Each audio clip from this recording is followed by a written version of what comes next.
Good evening my dear friends, welcome back to my YouTube channel Samita ज्ञान।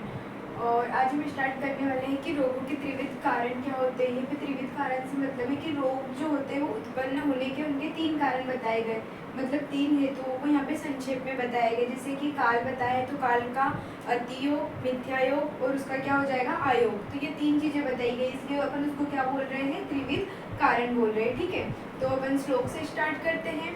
काल बुद्धि इंद्रियार्थानां योगो मिथ्या न च अति च द्वयम् आश्रयानां व्याधिनां त्रिविधो हेतु संग्रह। ठीक है, मतलब 3 हेतु संग्रह का यहाँ पे संक्षेप में वर्णन किया गया है। ठीक है, तो यहाँ पे सबसे इम्पोर्टेंट बात ये है कि यहाँ पे कुछ वर्ड्स हैं जो कि क्लियरली ऐसे समझ में नहीं आएंगे, तो उनको पहले अपन समझ लेते हैं। जैसे कि यहाँ पे लिखा है कि योगो, तो योगो का मतलब क्या होगा कि जो अपना इनका हीन योग हो जाएगा, मतलब आयोग, मिथ्यायोग और अतियोग, ये जो 3 योग बताए हुए हैं। ठीक है, तो मतलब ये मतलब कि सम्यक अवस्था में रहेंगे तो ठीक है, लेकिन अगर उनका मिथ्या योग हो रहा है, अति योग हो रहा है या फिर आयोग हो रहा है तो उनके बारे में यहाँ पे योग वर्ड यूज किया।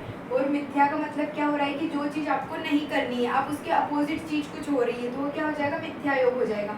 और यहाँ पे न, तो यहाँ पे आप बोलोगे कि आयोग तो दिया नहीं है, लेकिन यहाँ से न का मतलब लिया गया है कि किसी चीज़ का अभाव होना, अभाव होने को यहाँ से आयोग से रिलेट किया गया है। ठीक है, और यहाँ पे होगा च अति च, मतलब कि अति योग होना, काल का अति योग या फिर मिथ्या योग होना। ठीक है, और द्वय आश्रय नाम, तो यहाँ पे द्वय से मतलब क्या है, द्वय आश्रय नाम, किसका आश्रय, तो शरीर और मन में जो आश्रय, किसका, रोगों का आश्रय। अगर वो शारीरिक रोग का आश्रय है तो उसको शारीरिक बोलेंगे, और मानसिक का है तो उसे मानसिक रोग का बोलेंगे। ठीक है, और क्या हो जाएगा, व्याधि का मतलब होता है रोग का उत्पन्न होना, और उसके त्रिविध हेतु संग्रह बताए गए हैं। ठीक है, तो अपन सबसे पहले अपन समझ लेते हैं कि काल का, पहले अपन समझ लेते हैं कि मिथ्यायोग। तो काल का मिथ्यायोग कैसे, जैसे कि अपन समझ लेते हैं कि वर्षा ऋतु है। ठीक है, तो वर्षा ऋतु में बहुत गर्मी होना, तो ये काल का क्या हो जाएगा, मिथ्यायोग हो जाएगा। ठीक है, अब अपन समझ लेते हैं कि न से क्या अपन ने देखा था, आयोग। आयोग का मतलब क्या हो जाएगा कि उसका अभाव होना, जैसे कि वर्षा ऋतु में पानी का या फिर बरसात का मतलब बहुत कम मात्रा में गिरना या फिर गिरना ही नहीं, तो वो उसका क्या हो जाएगा, अभाव हो जाएगा।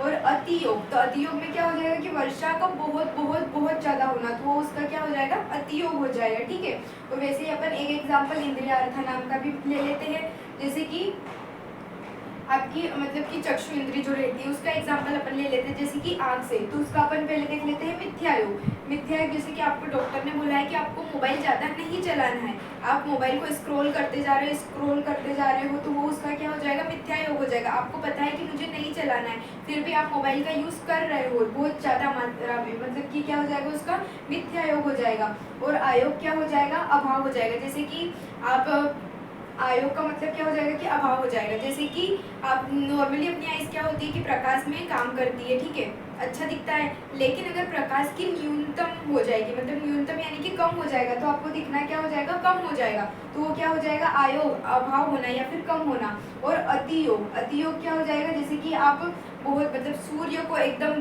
तेज सूर्य को आप देख रहे हो या फिर बिजली को देख रहे हो, तो वो उसका क्या हो जाएगा, अतियोग हो जाएगा। ठीक है, तो यही है, तो मतलब यही काल के 3 बताए गए हैं, मिथ्यायोग, आयोग और उसका अतियोग। ठीक है, और ये जो सारी व्याधियां रहती है वो शरीर और मन के आश्रयभूत रहती है। ठीक है, तो आज के लिए इतना ही, मिलते हैं हमारे नेक्स्ट वीडियो में। अगर वीडियो अच्छी लगे तो लाइक, शेयर और सब्सक्राइब जरूर करें। Thank you so much.